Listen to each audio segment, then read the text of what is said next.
Anthropological Theory Chapter 28, Deep Play, Notes on the Balinese Cockfight, Clifford Geertz, 1926 to 2006.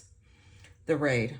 Early in spring of 1958, my wife and I arrived, malarial and diffident, in a Balinese village. We intended as anthropologists to study a small place about 500 people and relatively remote. It was its own world. We were intruders, professional ones, and the villagers dealt with us as Balinese seem always to deal with people not part of their life, who yet press themselves upon them, as though we were not there for them, and to a degree for ourselves. We were non-persons, specters, invisible men. We moved into an extended family compound that had been arranged before through the provincial government, belonging to one of the four major factions in the village life. But except for our landlord and the village chief, whose cousin and brother-in-law he was, everyone ignored us in a way only a Balinese can do. As we wandered around, uncertain, wistful, eager to please, people seemed to look right through us with a gaze focused several yards behind us on some more actual stone or tree. Almost nobody greeted us, but nobody scowled or said anything unpleasant to us either, which would have been almost as satisfactory.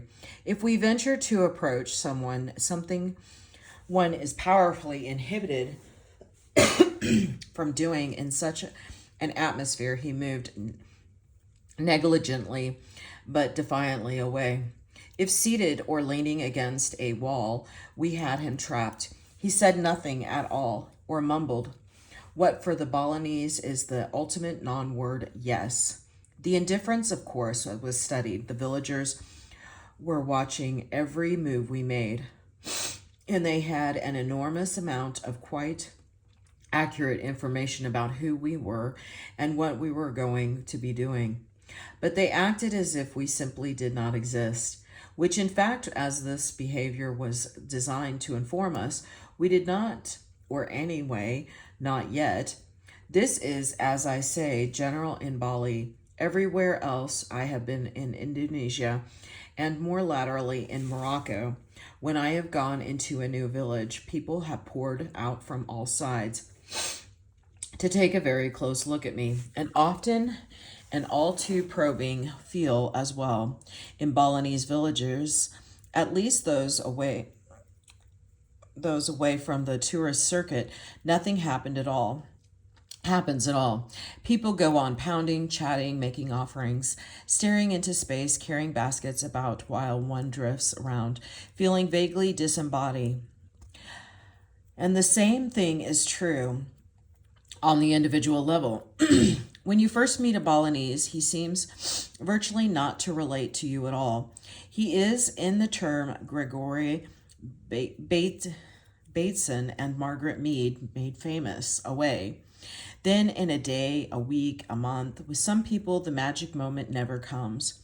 He decides, for reasons I have never quite been able to fathom, that you are real, and then he becomes a warm, gay, sensitive, sympathetic, though being Balinese, always precisely controlled person you have crossed, somehow some moral or metaphysical shadow line, though you are not exactly taken as a Balinese. One has to be born to that.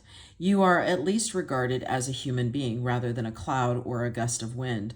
The whole complexion of your relationship dramatically changes to, in the majority of the cases, a gentle, almost affectionate one, a low-keyed, rather playful, rather mannered, rather bemused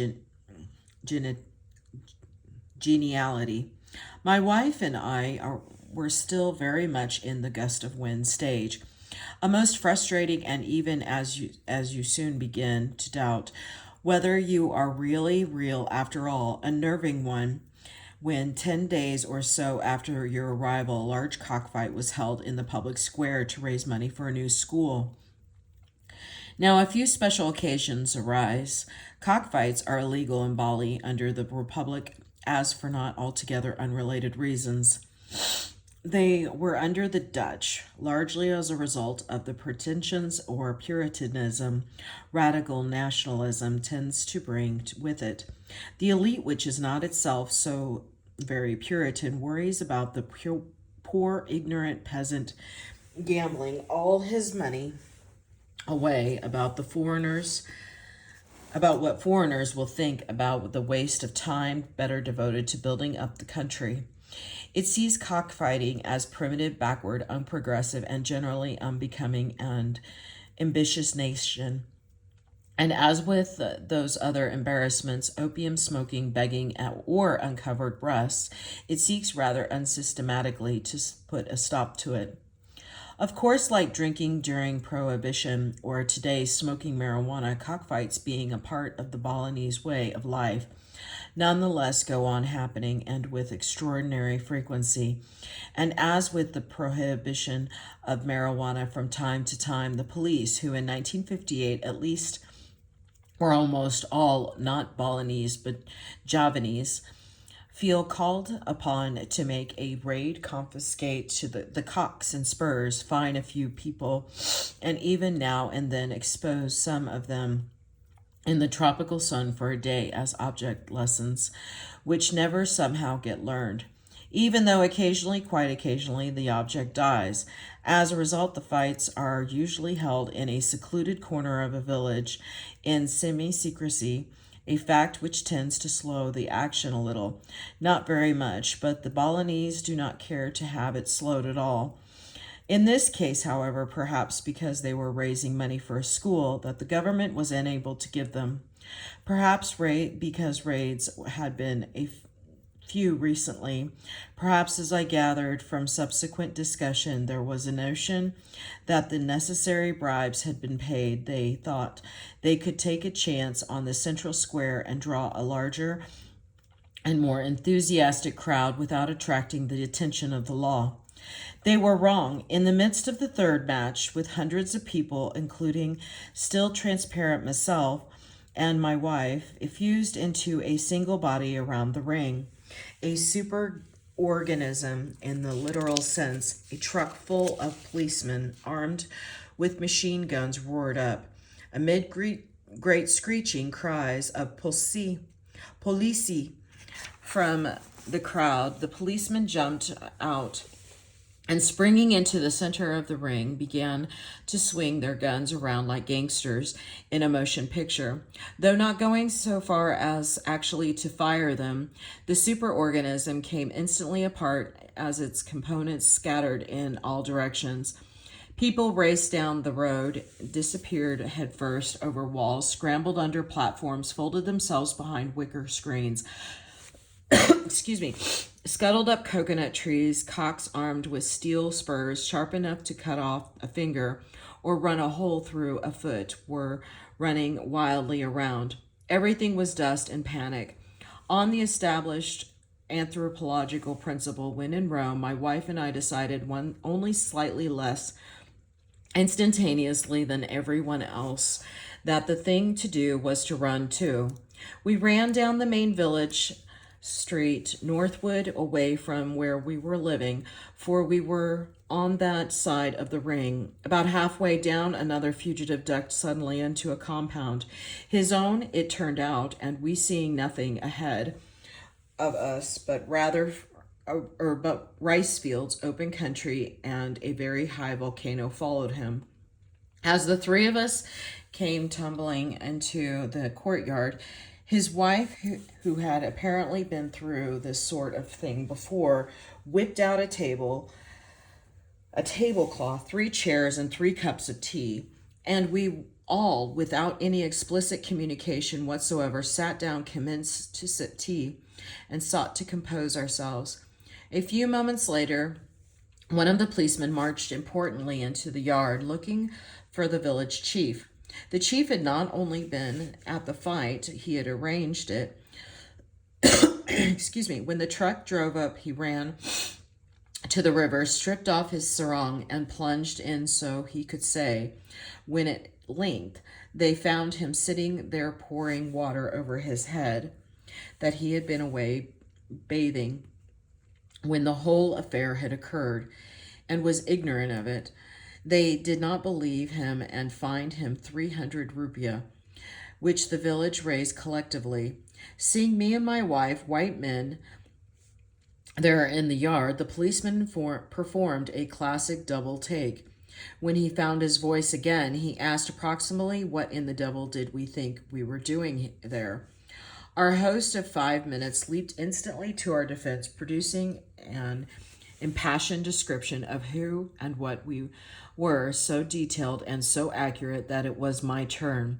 Having barely communicated with a living human being, save my landlord and the village chief, for more than a week, to be astonished, we had a perfect right to be there, he said, looking at the Javanese upstart in the eye. We were American professors. The government had cleared us. We were there to study culture. We were going to write a book to tell Americans about Bali, and we had all been there drinking tea and talking about cultural matters all afternoon, and did not know anything about any cockfight. Moreover, we had not seen the village chief all day. He must have gone to town. The policeman retreated in rather total disarray, and after a decent interval, bewildered but relieved to have survived and stayed out of jail, so did we. The next morning, the village was a completely different world for us. Not only were we no longer invisible, we were suddenly the center of all attention, the object of a great outpouring of warmth, interest, and most especially amusement. Everyone in the village knew we had fled like everyone else. They asked us about it again and again. I must have told the story small detail by small detail 50 times by the end of the day, gently, affectionately, but quite insistently teasing us. Why didn't you just stand there and tell the police who you were? Why didn't you just say you were only watching and not betting? Were you really afraid of those little guns? As always, kinesthetically minded, and even when fleeing for their lives, or as happened 8 years later, surrounding them, the world's most poised people, they gleefully mimicked over and over again.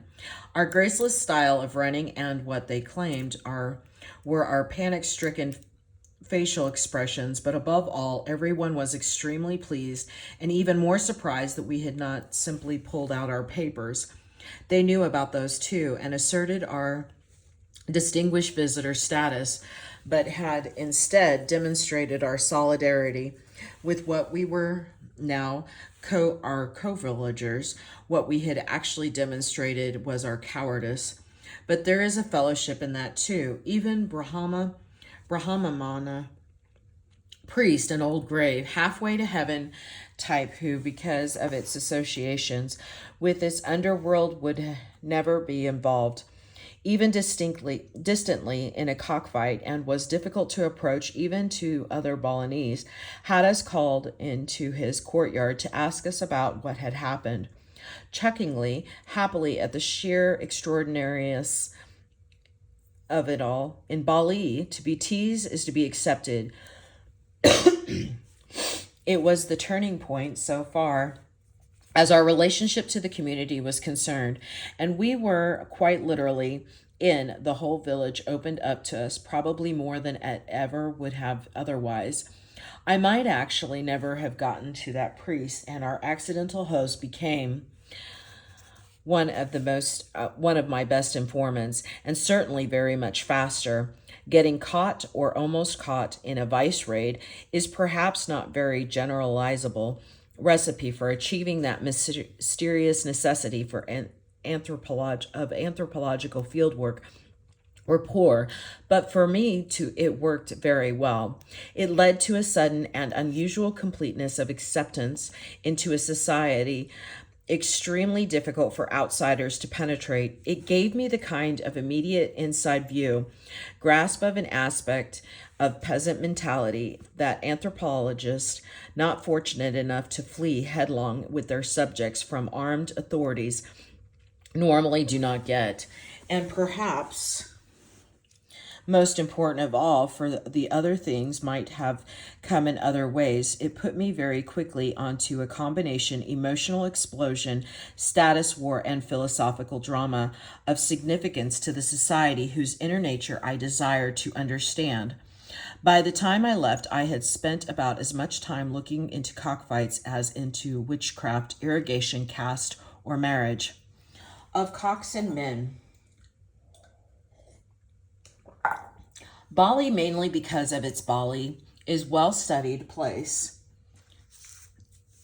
Its mythology, art, ritual, social organization, patterns of child rearing, forms of law, even styles of trance, have all been microscopically examined for traces of that elusive substance Jane Bellow called the Balinese temper. But aside from a few passing remarks, the cockfight has barely been noticed, although as a popular obsession of consuming power, it is at least as important a revelation of what being Balinese is really like. As these more celebrated phenomena, as much of America surfaces in a ballpark, on a golf links, at a racetrack, or around a poker table, much of Bali surfaces in the cock ring. For it is only apparently cocks that are fighting there. Actually, it is men. To anyone who has been in Bali any length of time, the deep psychological identification of Balinese men with their cocks is unmistakable. The double entendre here is deliberate. It works as exactly the same way in Balinese as it does in English, even to producing the same tired jokes, strained puns, and uninventive obscenities. Bateson and Mead have even suggested that in line with the Balinese conception of the body as a set of separately animated parts, cocks are viewed as detachable, self-operating penises, ambulant genitals with a life of their own. And while I do not have the kind of unconscious material either to confirm or disconfirm this intriguing notion, the fact that they are masculine symbols pure par excellence is about as undubitable, and to the Balinese about as evidence as the fact that water runs downhill. The language of everyday moralism is shot through on the male side of it with rooterish imagery, sabang, the word for cock, and one which appears in inscriptions as early as AD 922, is used metaphorically to mean hero, warrior, champion, man of parts, political candidate, bachelor, dandy, lady killer, or tough guys. A pompous man whose behavior presumes above his station is compared to a tailless cock who struts about as though he had a large, spectacular one. A desperate man who makes a last, irrational effort to extricate himself from an impossible situation is likened to a dying cock who makes one final lunge at his tormentor to drag him along to a common destruction. A stingy man who promises much, gives little, and begrudges, that is compared to a cock which, held by the tail, leaps at another without, in fact, engaging him. A marriageable young man, still shy with the opposite sex, or someone in a new job, anxious to make a good impression, is called a fighting cock caged for the first time. Court trials, wars, political contests, inheritance disputes, and street arguments are all compared to cockfights. Even the very island itself, perceived from its shape as a small proud cock, poised, neck extended, back taut, tail raised in internal challenge to large, feckless, shapeless Java. But the intimacy of men with their cocks is more than metaphorical. Balinese men, or anyway a large majority of Balinese men, spend an enormous amount of time with their favorites, grooming them, feeding them, discussing them, trying them out against one another, or just gazing at them with a mixture of rough administration and dreamy self-absorption. Whenever you see a group of Balinese men squatting idly in the council shed or along the road in their hips down, shoulders forward, knees up fashion, half or more of them will have a rooster in his hands, holding it between his thighs, bouncing it gently up and down to strengthen its legs, ruffling its feathers with abstract sensuality, pushing it out against a neighbor's rooster to rouse its spirit, withdrawing it toward his loins to calm it again, now and then to get a feel for another bird. A man will fiddle this way with someone else's cock for a while, but usually by moving around to squat into place behind it, rather than just having it passed across to him, as though it were merely an animal. In the house yard, the high-walled enclosures where the people live, fighting cocks are kept in wicker cages, moved frequently about so as to maintain the optimum balance of sun and shade. They are fed a special diet which varies somewhat according to individual theories, but which is mostly maize, sifted for impurities with far more care than it is when we're mere humans are going to eat it, and offered it to the animal kernel by kernel. Red pepper is stuffed down their beaks and up their anuses to give them spirit. They are bathed in the same ceremonial preparation of tepid water, medicinal herbs, flowers, and onions in which infants are bathed, and for a prize cock just about as often. Their combs are cropped, their plumage dressed, their spurs trimmed, and their legs massaged. And they are inspected for flaws with the squinted concentration of a diamond merchant. A man who has a passion for cocks is enthusiastic in the literal sense of the term, can spend most of his life with them, and even the overwhelming majority whose passion, though intense, has not entirely run away with them, can spend what seems not only to an outsider but also to themselves in an inordinate amount of time with them. I am cock crazy, my landlord, a quite ordinary aficionado by Balinese standards, used to moan as he went to move to another cage, give another bath, or conduct another feeding. We're all cock crazy.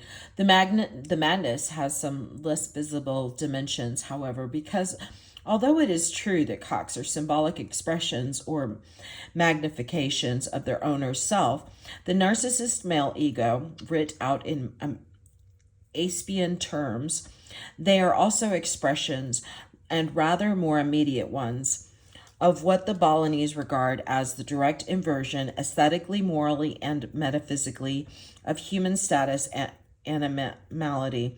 The Balinese revulsion against any behavior regarded as animal-like can hardly be overstressed. Babies are not allowed to crawl for that reason.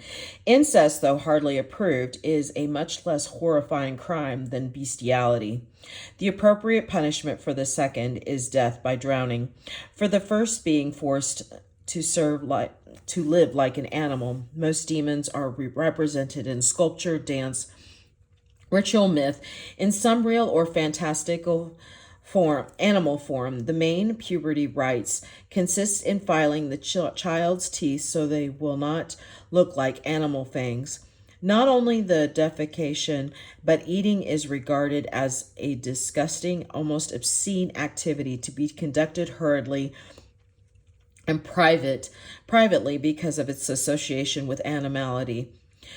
Even falling down or any form of clumsiness is considered to be bad for these reasons. Aside from cocks and a few domestic animals, oxen, ducks, of no emotional significance, the Balinese are aversive to animals and treat their large number of dogs not merely callously but with a phobic cruelty. In identifying with his cock, The Balinese man is identifying not just with his ideal self or even his penis, but also and at the same time with what he most fears, hates, and ambivalence being what it is fascinated by the powers of darkness.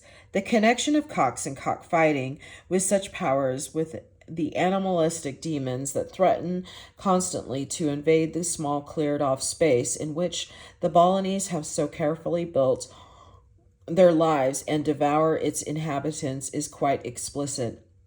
A cockfight, any cockfight, is in the first instance a blood sacrifice offered with the appropriate chants and obligations to the demons in order to pacify their ravenous cannibal hunger. No temple festival should be conducted until one is made. If it is omitted, someone will inevitably fall into a trance and command with the voice of an angered spirit that the oversight be immediately corrected. Collective responses to natural evils, illness, crop failure, volcanic eruptions almost always involve them. And that famous holiday in Bali, the Day of Silence, Njipi, when everyone sits silent and immobile all day long in order to avoid contact with sudden influx of demons chased momentarily out of hell, is preceded in the previous day by large-scale cockfights, in this case legal. In almost every village on the island, in the cockfight, man and beast, good and evil, ego and ID, the creative power of aroused masculinity and the destructive power of loosened animality fuse in a bloody trauma of hatred, cruelty, violence, and death. It is little wonder that when, as the invariable rule, the owner of the winning cock takes the carcass of the loser, often torn limb from limb by its enraged owner, home to eat, he does so with a mixture of social embarrassment, moral satisfaction, aesthetic disgust, and cannibal joy. Or that a man who has lost an important fight is sometimes driven to wreck his family shrines and curse the gods and act of metaphysical and social suicide.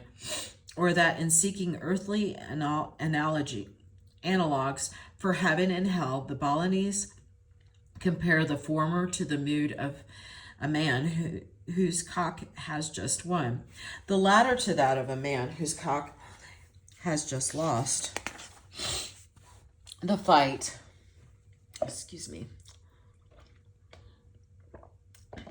cockfights, tetradition sabangung, are held in a ring about 50 feet square. Usually they begin toward late afternoon and run 3 or 4 hours until sunset.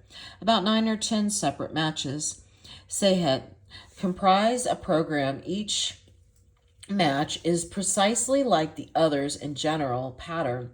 There is no main match, no connection between individual matches, no variation in their format, and each is arranged in a completely and ad hoc basis.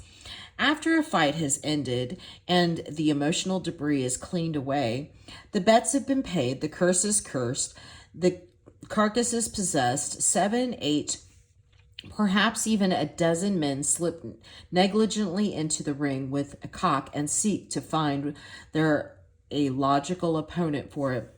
This process, which rarely takes less than 10 minutes, and often a good deal longer, is conducted in a very subdued, oblique, even dissembling manner.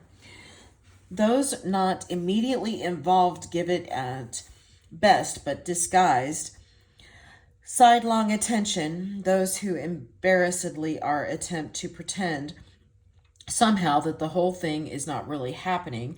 A match made, the other hopefuls retire with the same deliberate indifference, and the selected cocks have their spurs, taji affixed, razor sharp, pointed steel swords 4 or 5 inches long. This is a delicate job which only a small proportion of men, a half a dozen or so in most villages, know how to do properly.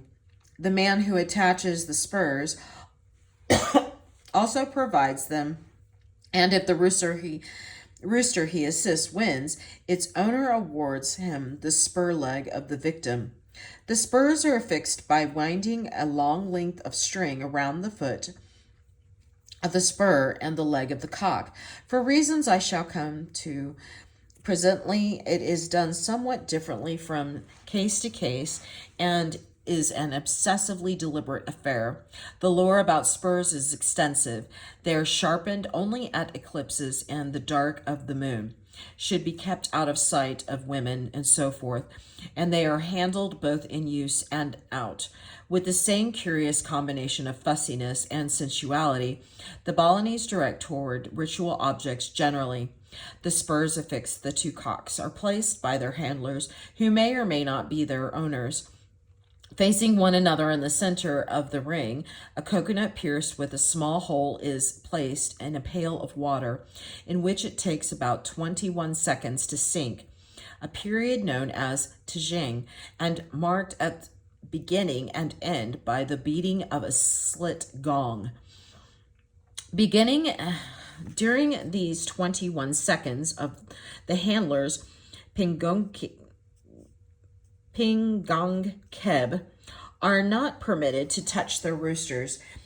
If, as sometimes happens, the animals have not fought during this time, they are picked up, fluffed, pulled, prodded, and otherwise insulted, and put back in the center of the ring, and the process begins again. Sometimes they refuse to fight at all, or one keeps running away, in which case they are imprisoned together under a wicker cage, which usually gets them engaged. Most of the time, in any case, the cocks fly almost immediately at one another in a wing-beating, head-thrusting, leg-kicking explosion of animal fury, so pure, so absolute, and in its own way so beautiful as to be almost abstract, a platonic concept of hate. Within moments, one or the other drives home a solid blow with his spur. The handler whose cock has delivered the blow immediately picks it up so that it will not get a return blow, for if he does not, the match is likely to end in a mutually mortal tie, as the two birds wildly hack each other to pieces. This is particularly true as often happens, the spur sticks in its victim's body, for then the aggressor is at the mercy of his wounded foe. With the birds again in the hands of their handlers, the coconut is now sunk 3 times, after which the cock, which has landed the blow, must be set down to show that he is firm, a fact he demonstrates by wandering idly around the ring for a coconut to sink. The coconut is then sunk twice more, and then the fight must recommence. During this interval, slightly over 2 minutes, the handler of the wounded cock has been working frantically over it. Like a trainer patching a mauled boxer between rounds, to get it in shape for a last desperate try for victory, he blows in its mouth, putting the whole chicken head in his own mouth and sucking and blowing, fluffs it, stuffs it, wounds with various sorts of medicine, and generally tries anything he can to think of to arouse the last ounce of spirit, which may be hidden somewhere within it. By the time he is forced to put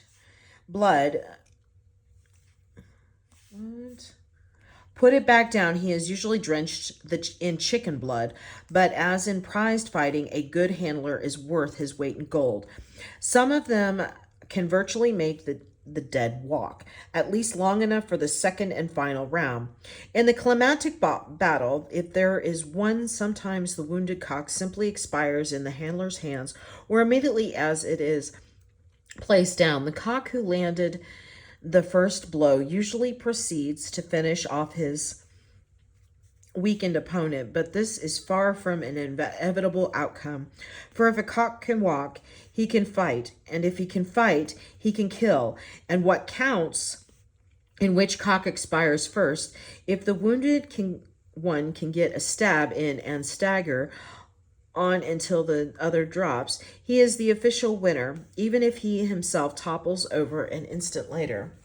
Surrounding all of this melodrama, which the crowd packed tight around the ring follows in near silence, moving their bodies in kinetic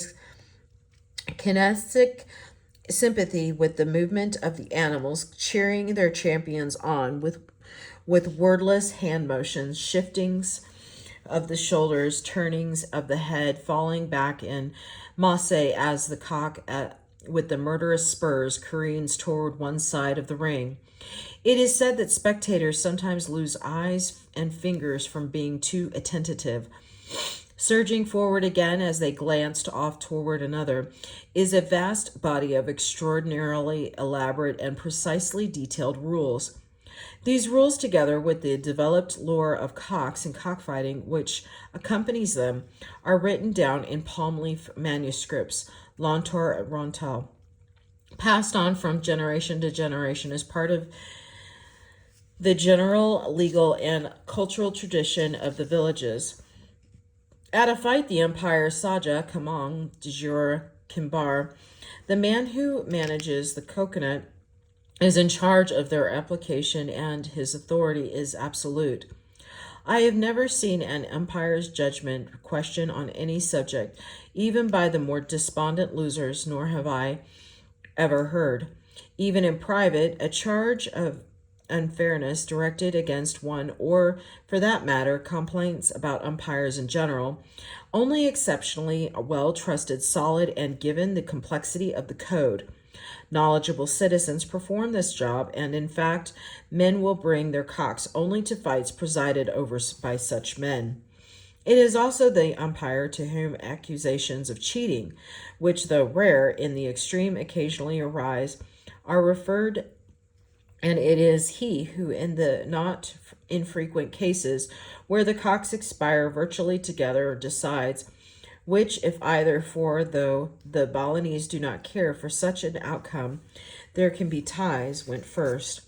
Likened to a judge, a king, a priest, and a policeman, he is all of these, and under his assured direction, the animal passion of the fight proceeds within the civic certainty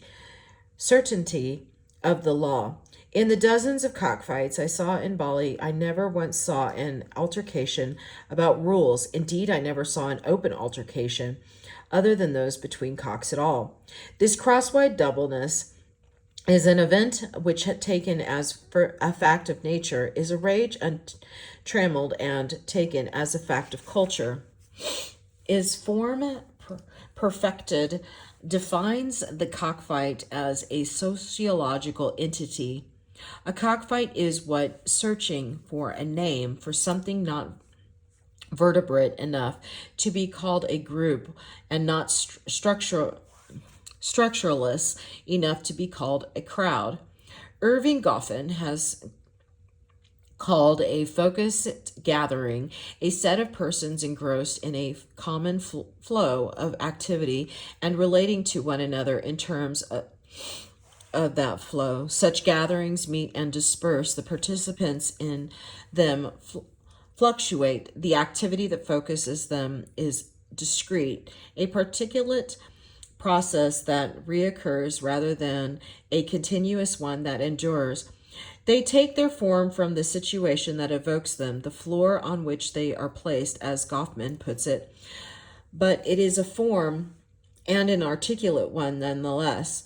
For the situation, the floor is itself created in jury deliberations, surgical operations, block meetings, sit-ins, cockfights, by the cultural preoccupations. Here, as we shall see, the celebration of status, rivalry, which not only specify the focus, but assembling actors and arranging scenery, being and actually into being. In classical terms, that is to say, prior to the Dutch invasion of 1908, when there were no bureaucrats around to improve popular morality, the staging of a cockfight was an explicitly societal matter. Bringing a cock to an important fight was, for an adult male, a compulsory duty of citizenship. Taxation of fights, which were usually held on market day, was a major source of public revenue. Patronage of the art was stated responsibly of princes, and the cock ring, or wantillion, stood in the center of the village near those other monuments of Balinese civility. The council house, the origin temple, the marketplace, the signal tower, and the banyan tree. Today, a few special occasions aside, the newer rectitude makes so open a statement of the connection between the excitements of collective life and those of blood sport impossible, but less directed expressed. The connection itself remains intimate and intact. To expose it, however, it is necessary to turn to the aspect of cockfighting around which all the others pivot and through which they exercise their force, an aspect I have thus far studiously ignored. I mean, of course, the gambling. We have omitted a 2,200 word section with 7 footnotes, some quite extensive, called Odds and Evens, Even Money, in which Geertz gives a detailed explanation of cockfighting betting patterns. The high level of detail in this section is a good example of thick description. Geertz identifies 2 types of bets in a cockfight: the axial or center bet between the principals who own the fighting cocks, and peripheral bets between members of the audience. Center bets are large collective wagers involving coalitions of bettors. They are quietly arranged with the umpire in the center of the ring. The peripheral bets are typically small and are arranged impulsively by individuals shouting back and forth across the ring. Because the center bets are always for even money, participants typically arrange fair matches. The more evenly matched the cocks, the higher the center bets. The peripheral bets vary widely according to the odds individual bettors are willing to give. The larger the center bet, the more frenzied the peripheral betting. Fights with high center bets are considered more interesting because more is at stake in them. In high stakes fight, men are risking money and social prestige as well as valuable fighting cocks. When a match ends, all bets are immediately paid. The Balinese went to create interesting matches with high center bets. Geertz refers to these as deep matches and contrasts them with shallow, relatively trivial matches. High center bets are a device for creating deep matches, but not the real reason they are deep. This Geertz implies that is what he will explore in the next section. Playing with fire.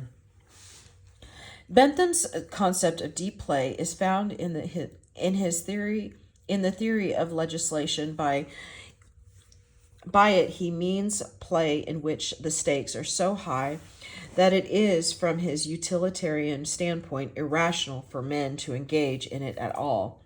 If a man whose fortune is 1,000 pounds or ringgits wagers 500 of it on an even bet, the marginal utility of the pound he stands to win is clearly less than the marginal destitutuality of the one he stands to lose. In genuine deep play, this is the case for both parties.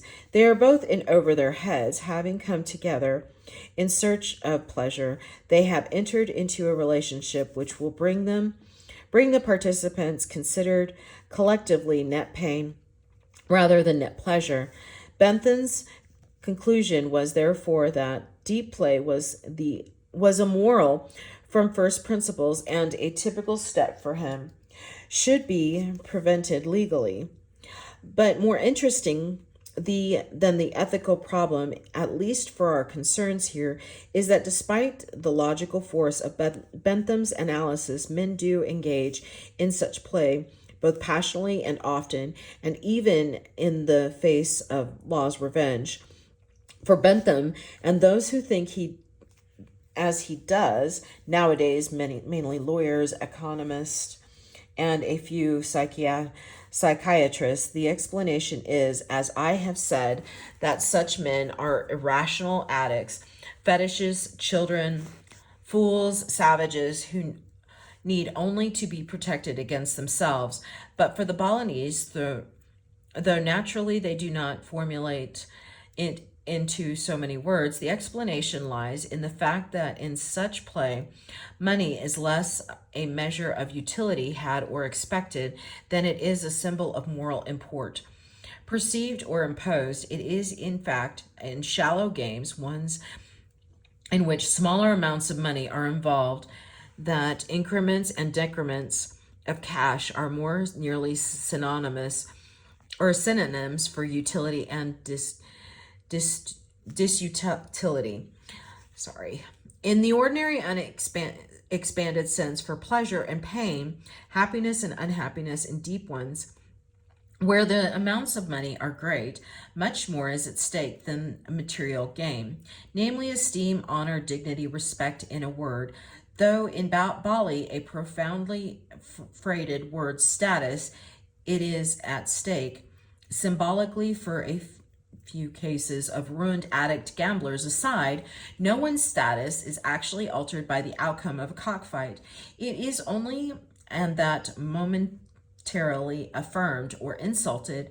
But for the Balinese, for whom nothing is more pleasurable than an affront obliquely delivered, or more painful than one obliquely received, particularly when mutual acquaintances undeceived by surfaces are watching, such abrasive drama is deep indeed. Excuse me. This, I must stress immediately, is not to say that the money does not matter, or that the Balinese is no more concerned about losing 500 ringgits than 15. Such conclusion would be absurd. It is because money does, in this hardly materialistic society, matter very much, that the more of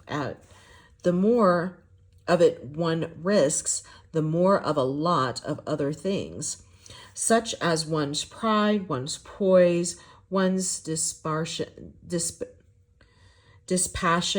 one's masculinity, only also risks again, only momentarily, but again very publicly as well.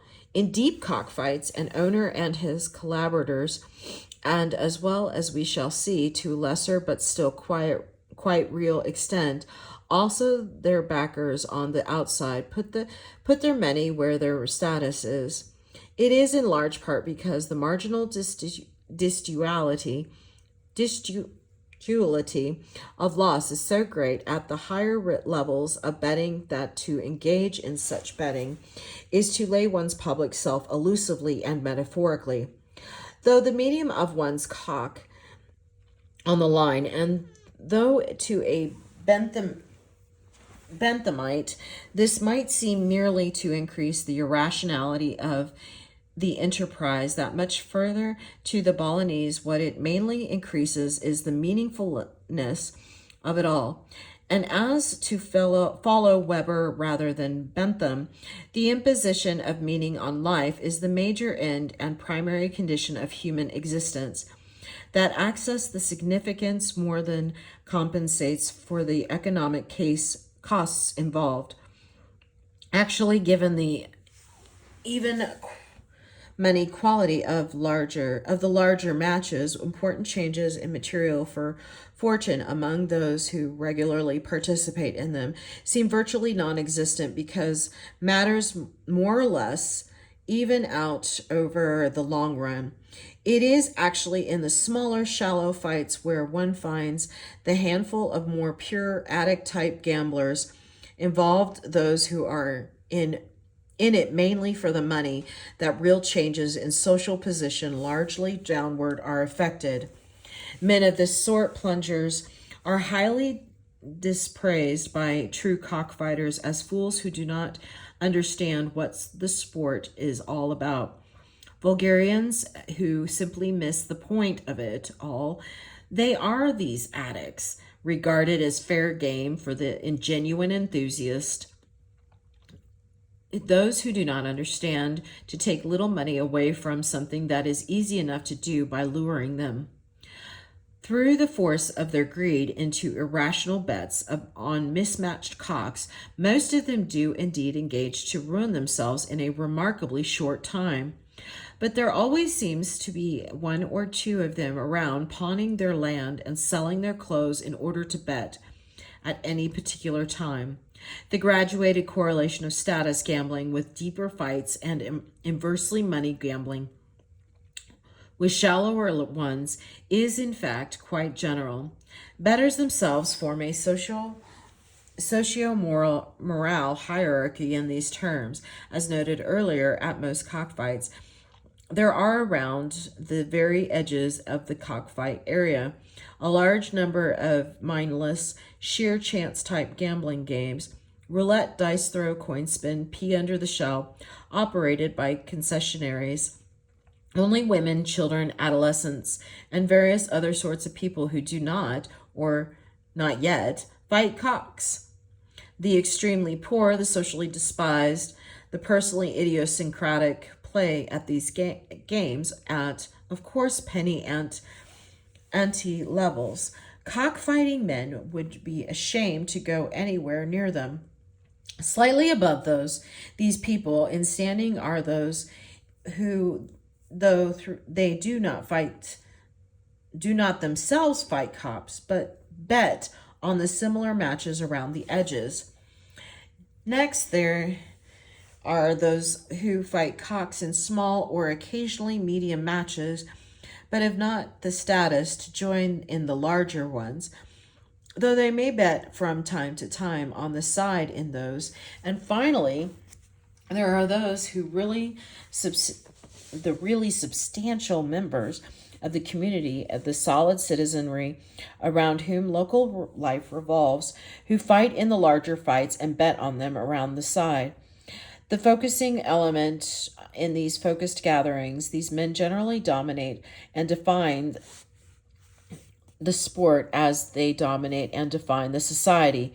When Balinese male talks in that almost venerative way about the true cockfighter, the bebetoa better, or dijora kurong cage keeper, it is the sort of person, not those who bring the mentality of the pea and shell game into the quite different, inappropriate context of cockfighting, the driven gambler, pote, a word which has the secondary meaning of thief or reprobate, and the wistful hanger-on that they mean. For such a man, what is really going on in a match is something rather close to an affair d'honneur.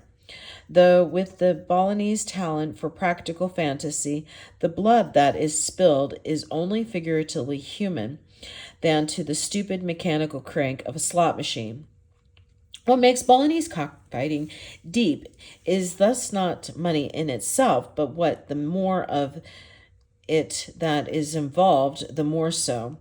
Money causes to happen. The migration of the Balinese status hierarchy into the body of the cockfight, psychologically an Aspian representation of the ideal demonic, rather narcissistic male self. Sociologically, it is an equally Aspian representation of the complex fields of tension set up by the controlled, muted, ceremonial, but for all that deeply felt interaction of those selves in the context of everyday life. The cocks may be surrogates for their owners, personalities, animal mirrors of psychic form, but the cockfight is, or more exactly, deliberately is made to be a stimulation of the social matrix. The involved system of cross-cutting, overlapping, highly corporate groups: villages, kin groups, irrigation societies, temple congregations, castes in which its devotees live. And as prestige, the necessity to affirm it, defend it, celebrate it, justify it, and just plain bask in it. But not given the strongly ascriptive character of Balinese stratification to seek it. It perhaps the central driving force in the society, so as also ambulant penises, blood sacrifices, and monetary exchanges aside.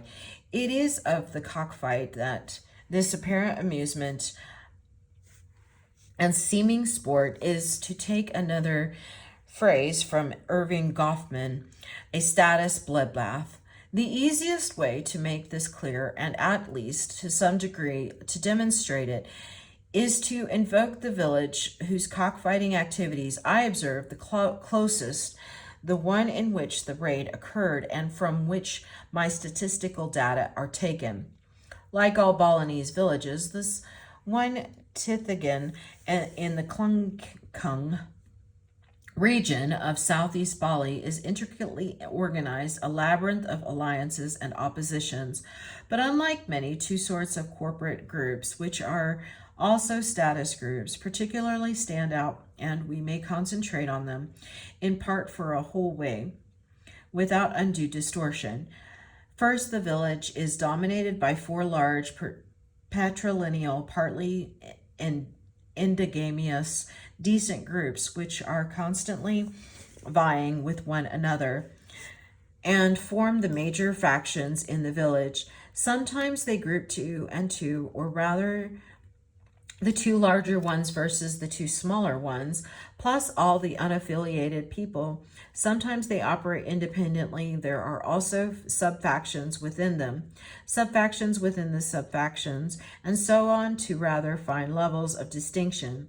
And second, there is the village itself, almost entirely endogamous, which is opposed to all the other villages around about in its cockfight circuit, which as explained is the market region, but which also forms alliances with certain of these neighbors against certain others in various super village political and social contexts. The exact situation is thus, as everywhere in Bali, quite distinctive, but the general pattern of a tiered hierarchy of status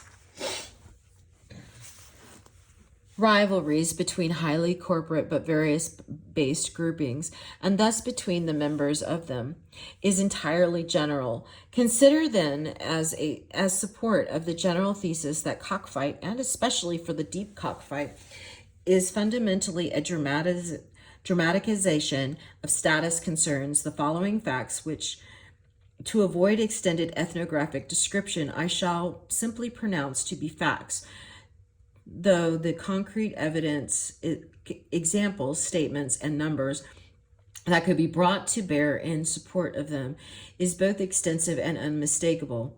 1. A man virtually never bets against a cock owner by a member of his own kin group. Usually he will feel obliged to bet for it. The more so the closer the kin tie and the deeper the fight. If he is certain in his mind that it will not win, he may just not bet at all, particularly if it is only a second cousin's bird, or if the fight is a shallow one. But as a rule, he will feel he must support it, and in deep games nearly always does. Thus, great majority of the people calling five or speckled so demonstratively are expressing their allegiance to their kinship, not their evaluation of his bird, their understanding of probability theory, or even their hopes of unearned income. This principle is extended logically.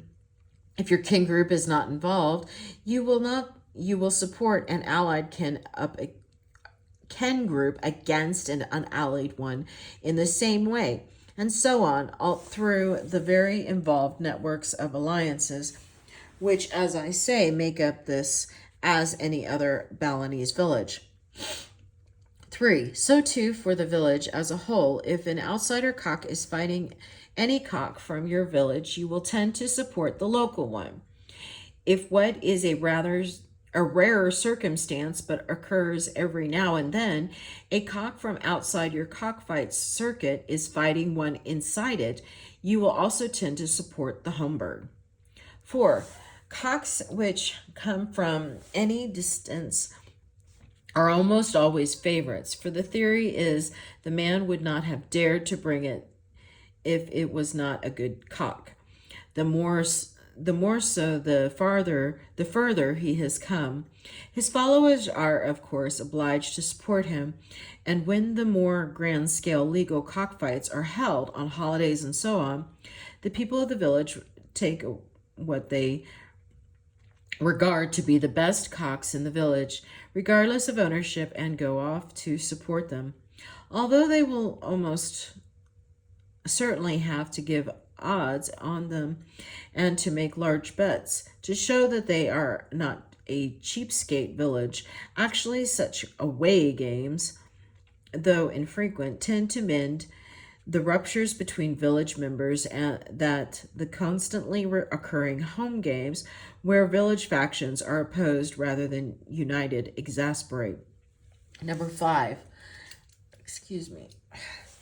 Almost all matches are sociologically relevant. You seldom get two outsider cocks fighting, or two cocks with no particular group backing, or with group backing which is mutually unrelated in any clear way. When you do get them, the game is very shallow, betting very slow, and the whole thing very dull, with no one save the immediate principals and an addict gambler or two at all interested.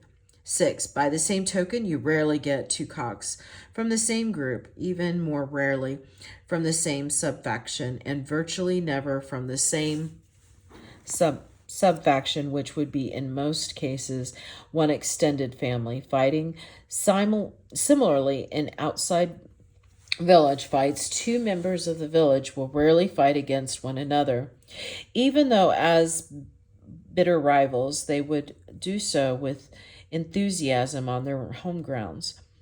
Number 7, on the individual level, people involved in an institutionalized hostility relationship called puik, in which they do not speak or otherwise have anything to do with each other.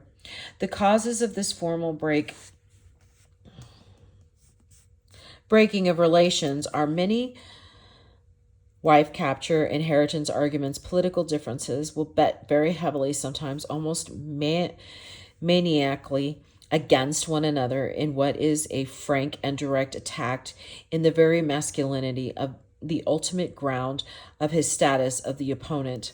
Number 8, the center bet coalition is in all but the shallowest game, always made up by structural allies. No outside money is involved. What is outside depends upon the context, of course, but given it no outside money is mixed in with the main bet, if the principals cannot raise it, it is not made. The center bet, again, especially in deeper games, is thus the most direct and open expression of social opposition, which is one of the reasons why both of it and matchmaking are surrounded by such an air of unease, furtiveness, embarrassment, and so on. 9. The rule about borrowing money, that you may borrow for a bet, but not in one stems, and the Balinese are quite conscious of this. From similar considerations, you never at the economic mercy of your enemy that way. Gambling debts, which can get quite large on a rather short-term basis, are always to friends, never to enemies, structurally speaking. 10. When two cocks are structurally irrelevant or neutral so far as you are concerned, though as mentioned, they almost never are to each other. You do not even ask a relative or friend whom he is betting on, because if you know how he is betting and he knows you know, and you go the other way, It will lead to strain. This rule is explicit and rigid, fairly elaborate, even rather artificial precautions are taken to avoid breaking it. At the very least, you must pretend not to notice what he is doing, and he what you are doing. Number 11, there is a special word for betting against the grain, which is also the word for pardon me, impura. It is considered a bad thing to do, though if the center bet is small, it is sometimes all right as long as you do not do it too often. But the larger the bet and the more frequently you do it, the more the pardon me tack will lead to social disruption. 12. In fact, the institutionalized hostility relation puke is often formally initiated through its causes always lie elsewhere. By such a pardon me bet in a deep fight, putting the symbolic fat in the fire. Similarly, the end of such relationship and resumption of normal social intercourse is often signalized, but again, not actually brought about by one or the other of the enemies supporting the other's bird. In sticky cross loyalty situations, of which in this extraordinarily complex social system, there are of course many where a man is caught between two more or less equally balanced loyalties. He tends to wander off for a cup of coffee or something to avoid having to bet, a form of behavior reminiscent of that of American voters in similar situations. Number 14, the people involved in the center bet are, especially in deep fights, virtually always leading members of their group, kinship, village, or whatever. Further, those who bet on the side, including these people, are, as I have already remarked, the more established members of the village. The solid citizen. Cockfighting is for those who are involved in the everyday politics of prestige as well, not for youth, women, subordinates, and so forth. So far, number 15, so far as money is concerned, the explicitly expressed attitude toward it is that it is a secondary matter. It is not, as I have said, of no importance. Balinese are no happier to those several weeks' income than anyone else, but they mainly look on the monetary aspects of the cockfight as self-balancing, a matter of just moving money around, circulating it among fairly well-defined groups of serious cockfighters. The really important wins and losses are seen mostly in other terms, and in the general attitude toward waging is not any hope of cleaning up, of making a killing, addict gamblers again accepted, but that of the horse player's prayer. Oh God, please let me break even. In prestige terms, however, you do not want to break even, but in momentary, punctuate sort of way when utterly. The talk which goes on all the time is about fight against such and such a cock and so, which your cock demolished, not on how much you won, a fact even for large bets rarely remember for any length of time, though they will remember the day they did in Panlow's finest cock for years. 16. You must bet on cocks of your own group, aside from mere loyalty considerations. For if you do not,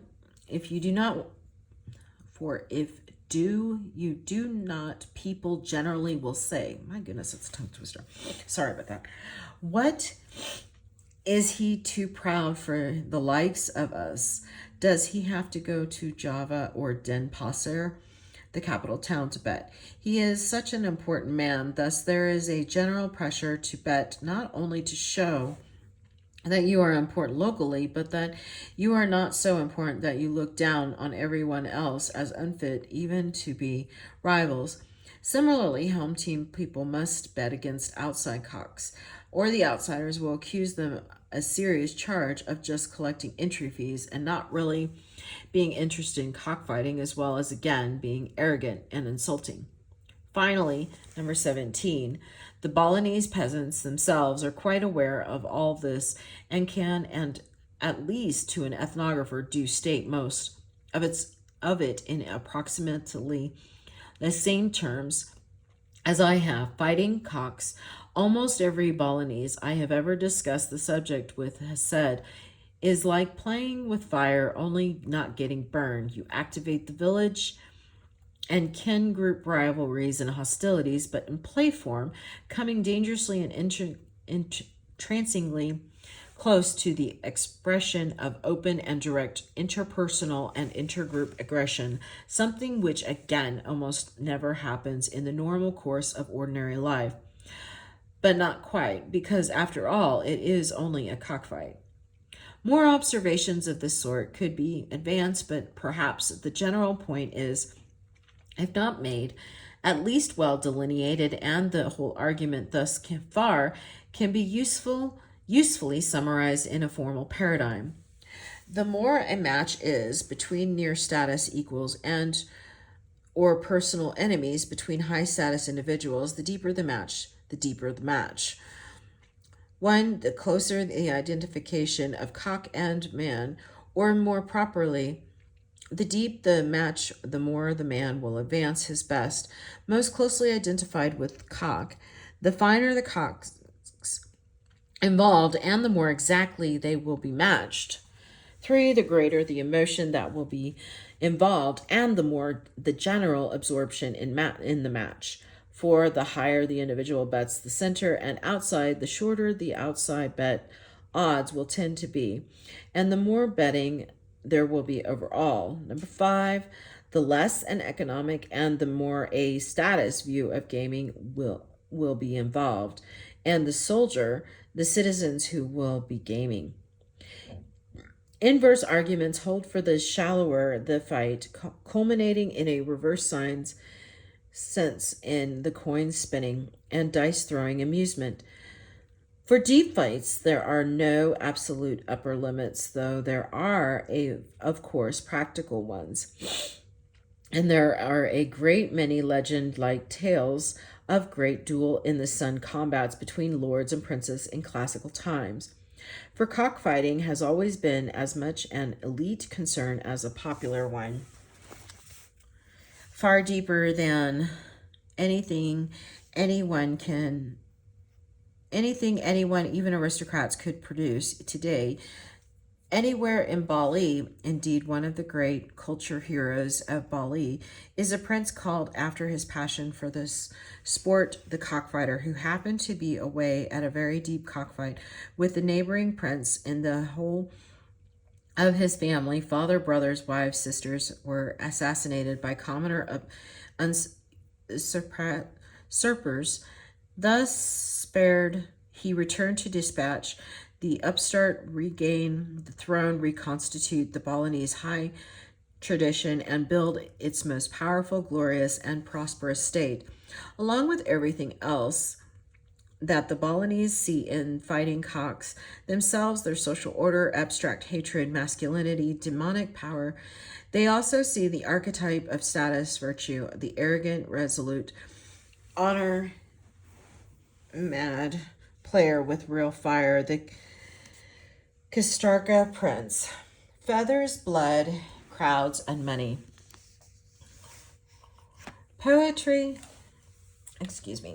makes nothing happen. Auden says in his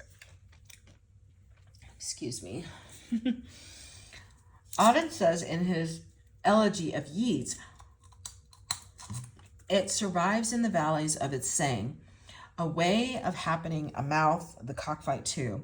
In this colloquial sense, makes nothing happen. Men go on allegorically humiliating one another and being allegorically humiliated by one another day after day, glorying quietly in the experiences if they have triumphed, crushed only slightly more openly by if they are not.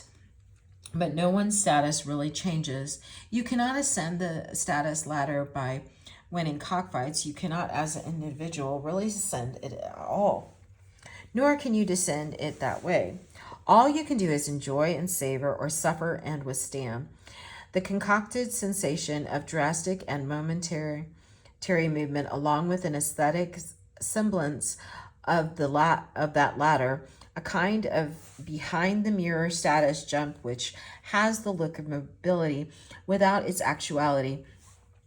Like any art forms, for that finally is what we are dealing with. The cockfight renders ordinary everyday experience comprehensible by presenting in terms of acts and objects which have let their practical consequences removed and been reduced, or if you prefer, raised, to the level of sheer appearances where their meaning can be more powerfully articulated and more exactly perceived. The cockfight is really real, only to the cocks. It does not kill anyone, castrate anyone, reduce anyone to animal status, alter the hierarchical relations among people, or refashion as the hierarchy. It does not even redistribute income in any significant way. What it does is what for other peoples, like other temperaments and other conventions, leer and crime and punishment do. It catches up these themes: death, masculinity, rage, pride, loss, benefits, chance, and ordering them into encompassing structure, presents them in such a way as to throw into a particular view of their essential nature. It puts a construction on them, makes them, to those historically positioned, to appreciate the construction, meaningful, visible, tangible, graspable, real in ideational sense. An image fiction, a model, a metaphor. The cockfight is a mean of expression. Its function is neither to assuage social passions nor to heighten them, though in its playful, playing with fire way it does a bit of both, but in a medium of feathers, blood, crudes, and money to display them. The question of how it is that we perceive qualities in things, paintings, books, melodies, plays, that we do not feel we can assert literally to be there, has come in recent years into the very center of aesthetic theory. Neither the sentiments of the artist, which remain his, nor those of the audience, which remain theirs, can account for the agitation of one painting or serenity of another. We attribute grandeur, wit, despair, exuberance to strings of sounds, lightness, energy, violence, fluidity to blocks of stone. Novels are said to have strength, buildings eloquence, plays momentum, ballads response. In his realm of eccentric predicates, to say that the cockfight in its perfected cases at least is disquietul does not seem at all unnatural, merely as I have just denied it practical consequence somewhat puzzling. The disquietfulness arises somehow out of a conjunction of three attributes of the fight: its immediate dramatic shape, its metaphoric content, and a social context. A cultural figure against a social ground, the fight is at once a convulsive surge of animal hatred, a mock war of symbolic selves, and a formal simulation of status tensions and its aesthetic power. Derives from its capacity to force together these diverse realities. The reason it is disquietul is not that it has material effects, it has some, but they are minor. The reason that it is disquietul is that joining pride to selfhood to cocks, and cocks to destruction, it brings to imaginative realization a dimension of Balinese experience normally well obscured from view. The transfer of a sense of gravity into what is in itself a rather blank and unvarious spectacle. A commotion of beating wings and throbbing legs is effected by interpreting it as expressive of something unsettling in the way its authors and audience live, or even more ominously, what they are. As a dramatic shape, the fight displays a characteristic that does not seem so remarkable until one realizes that it does not have to be there. A radically atomistical structure, each match is a world unto itself, a particulate burst of form. There is the matchmaking, there is the betting, there is the fight, there is the result, utter triumph and utter defeat. And there is the hurried, embarrassed passing of money. The loser is not consoled. People drift away from him, look around him, leave him to assimilate his momentary descent into non-being reset his face, and in return scarless and intact to the fray. Nor are winners congratulated or even rehashed. Once a match is ended, the crowd's attention turns totally to the next. With no looking back, a shadow of the experience no doubt remains with the principals, perhaps even with some of the witnesses of a deep fight, as it remains with us when we leave the theater after seeing a powerful play well performed, but it quite soon fades to become at most a schematic memory, a diffuse glow, or an abstract shudder, and usually not even that. An expressive form lives only in its own present. The one in itself creates, but here that present is severed into a string of flashes, some more bright than others, but all of them disconnected aesthetic quanta. Whatever the cockfight says, it says in spurts, but as I have argued lengthily elsewhere, the Balinese live in spurts. Their life as they arrange it and perceive it is less a flow and a directional movement out of the past through the present toward the future than an off pulsation of meaning and vacuity and a rhythmic alternation of short periods when something that is something significant is happening, and equally short ones where nothing that is nothing much is between what they themselves call full and empty times, or in another idiom, junctures and holes. In focusing activity down to a burning glass dot, the cockfight is merely being Balinese in the same way in which everything from the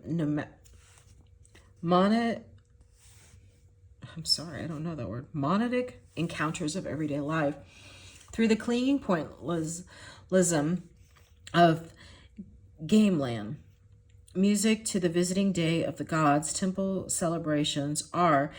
It is not the imitation of the punctuatedness of Balinese social life, nor a depiction of it, nor even an expression of it. It is an example of it, carefully prepared.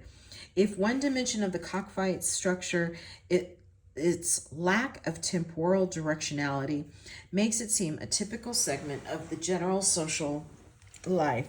However, the other, its flat-out head-to-head or spur-to-spur aggressiveness, makes it seem a contradiction of a reversal, even subversion of it. In the normal course of things, the Balinese are shy to the point of obsessiveness, of open conflict. Oblique, cautious, subdued, controlled, masters of indirection and dissimulation. What they call a loss, polished, smooth. They rarely face what they can turn away from, rarely resist what they can evade, but here they portray themselves as wild and murderous, with the manic explosions of instinctual cruelty, a powerful rendering of life as the Balinese most deeply do not want it. To adapt a phrase Fry has used of Gloucester's binding, is set in the context of a sample of it as they do, in fact, have it, and because the context suggests that the rendering, if less than a straightforward description, is nonetheless more than idle fancy, it is here that the disquietifulness of the fight, not or anyway, not necessarily its patrons, who seem in fact rather thoroughly to enjoy it, emerges. The slaughter in the cock ring is not depiction of how things literally are among men, but what is almost worse, of how from a particular angle they imaginatively are. The angle, of course, is stratificatory. What, as we have already seen, the cockfight talks most forcibly about is status relationships. And what it says about them is that they are matters of life and death. That prestige is a profoundly serious business is apparent everywhere.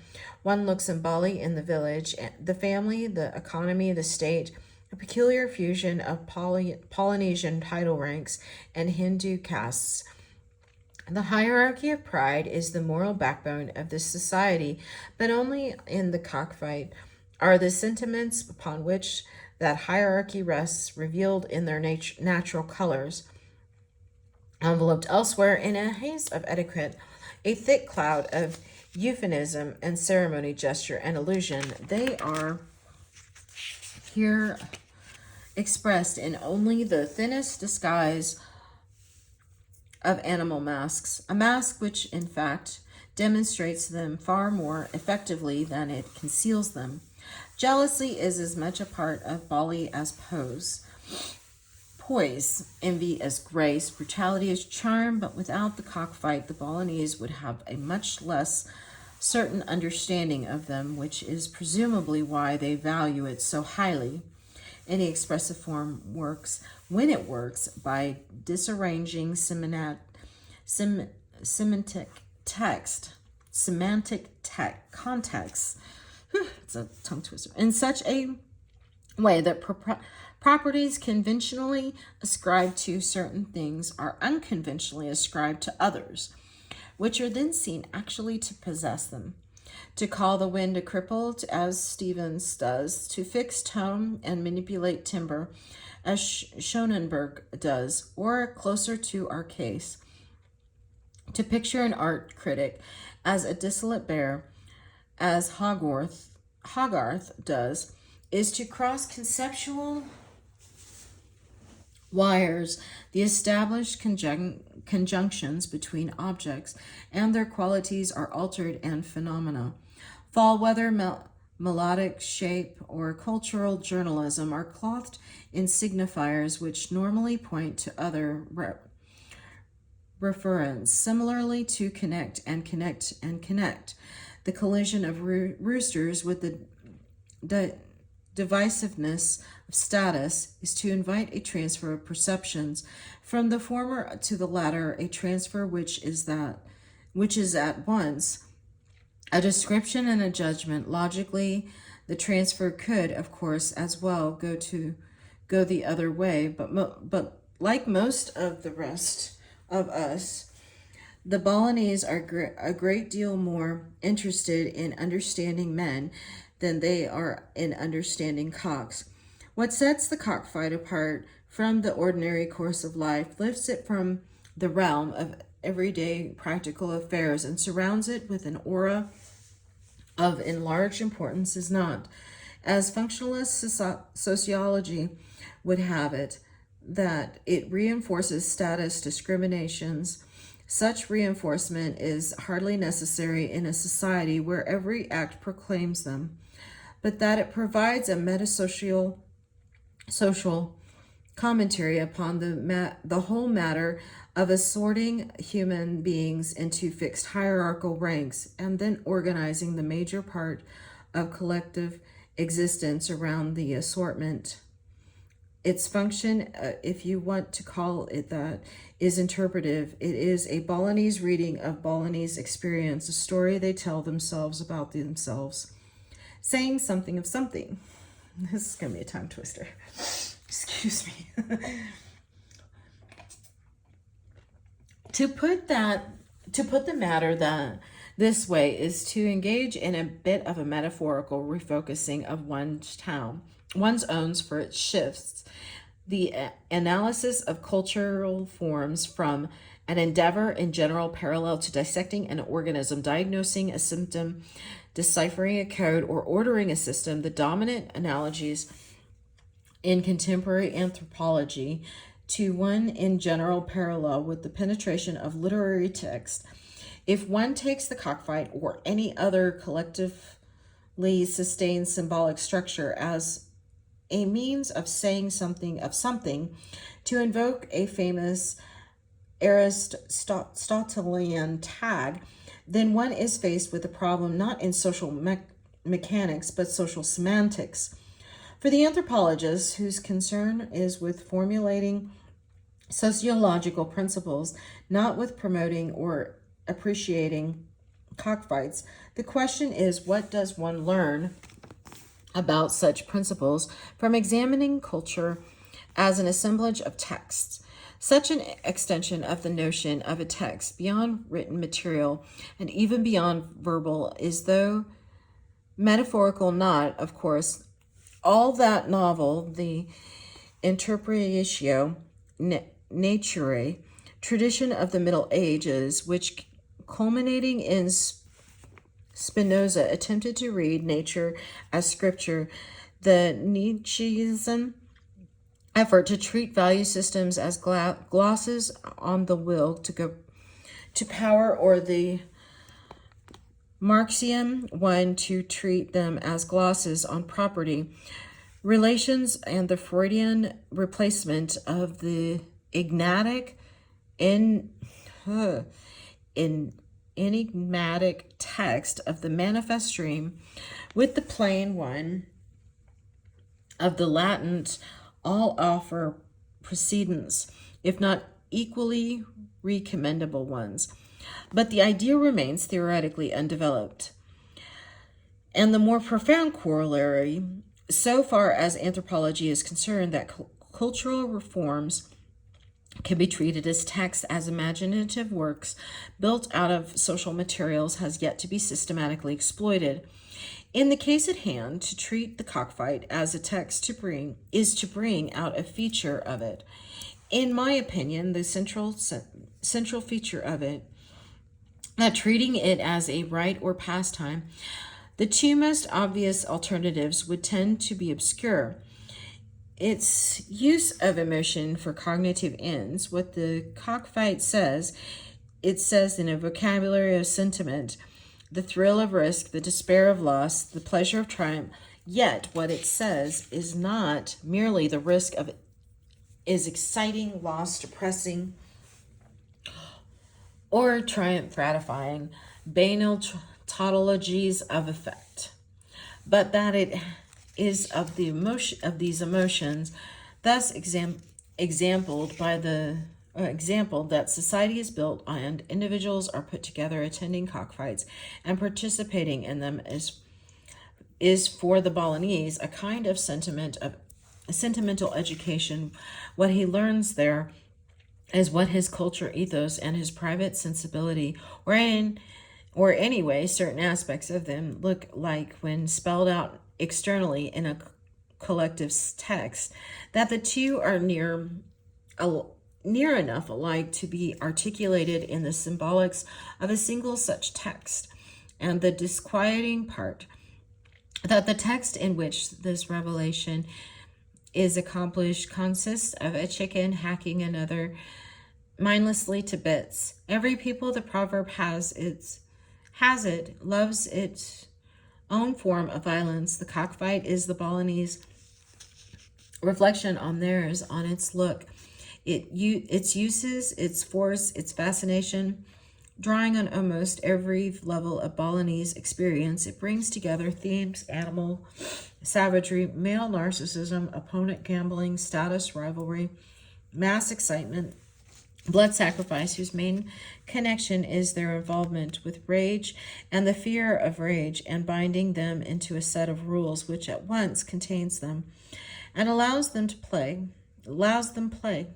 builds a symbolic structure in which, over and over again, the reality of their inner affiliation can be intelligibly felt if, to quote Northrop, Fry again we go, to see Macbeth, to learn what a man feels like after he has gained a kingdom and lost his soul. Balinese go to cockfights to find out what a man usually composed, aloof, almost obsessively self-absorbed, a kind of moral autocasm feels like when attacked, tormented, challenged, insulted, and driven in result to the extremes of fury.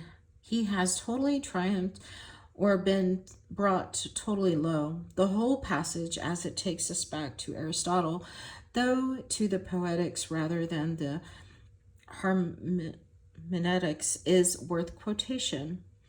But the poet, as opposed to the historian, Aristotle says, never makes any real statements at all, certainly no particular or specific ones. A poet's job is not to tell you what happened, but what happens, not what did take place, but the kind of thing that always does take place. He gives you the typical, reoccurring, or what Aristotle calls universal event. You wouldn't go to Macbeth to learn about the history of Scotland. You go to it to learn what a man feels like after he's gained a kingdom and lost his soul.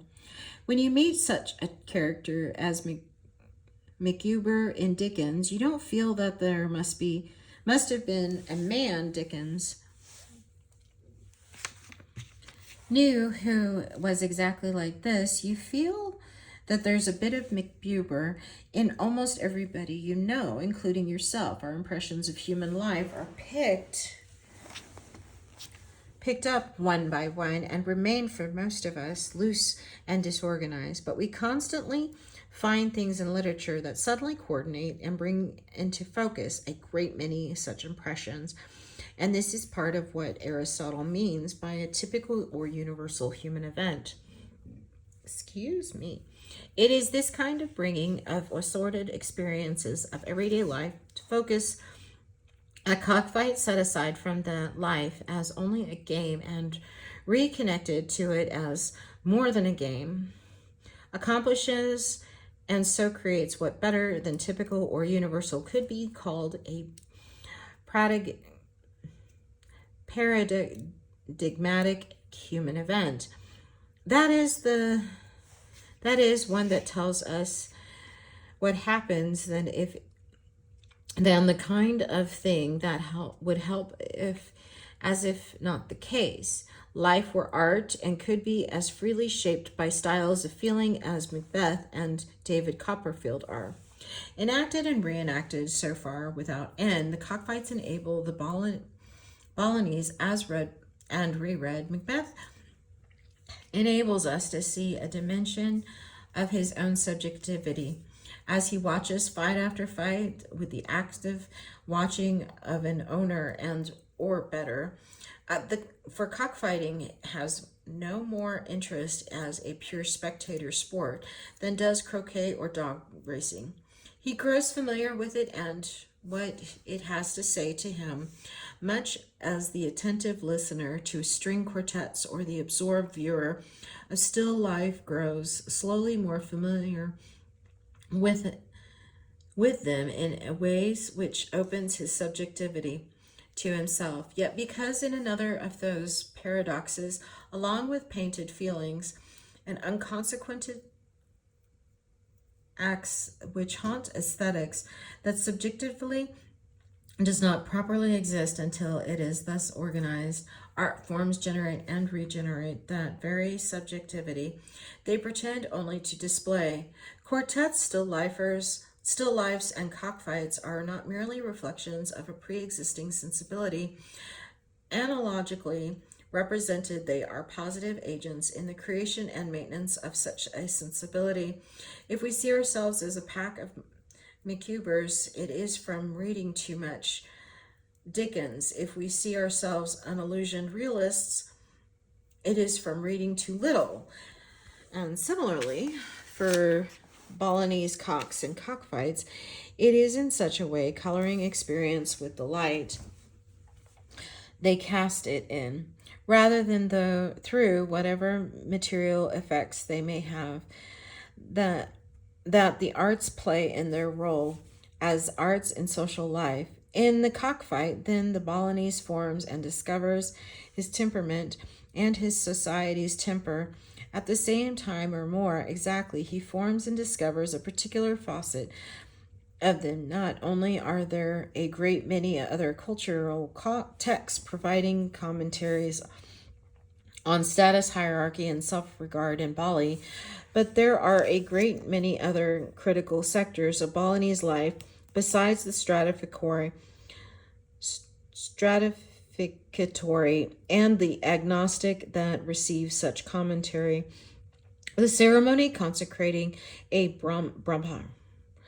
Brahmana priest, a matter of breath control, postural immobility, and vacant concentration upon the depths of being displays a radically different, but to the Balinese equally real property of social hierarchy, its reach toward the numerous transcendent, set not in the matrix of the kinetic emotionality of animals, but in that the static patientlessness of divine mentality it expresses, tranquility, not disquiet, the mass festivals at the village temples, which mobilize the whole local population in elaborate hostings of visiting gods, songs, dances, compliments, gifts, assert the spiritual unity of village mates against their status inequality and project a mood of amity and trust. The cockfight is not the master key to Balinese life any more than bullfighting is to Spanish. What it says about that life is not unqualified nor even unchallenged by what other equally eloquent cultural statements say about it, but there is nothing more surprising in this than in the fact that Racine and Moliere were contemporaries, or that the same people who arrange chrysanthemums cast swords. The culture of people is an ensemble of texts themselves, ensembles which the anthropologists strain to read over the shoulders of those to whom they properly belong. There are enormous difficulties in such an enterprise, methodological pitfalls to make a Freudian quake, and some moral perplexities as well, nor is it the only way that symbolic forms can be sociologically handled. Functionalism lives, and so does psychologism. But to regard such forms as saying something of something and saying it to somebody is at least to open up the possibility of an analysis which attends to their substance rather than to reductive formulas professing to account for them. As in more familiar exercises in close reading, one can start anywhere in a culture's repertoire of forms and end up anywhere else. One can stay, as I have here, within a single more or less bounded form and circle steadily within it.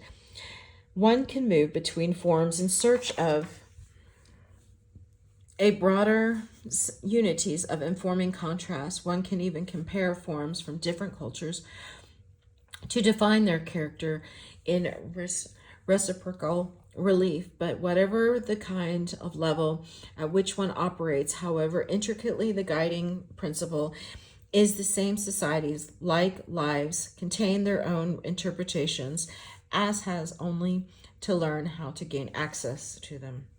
This is the end of the chapter. Thank you.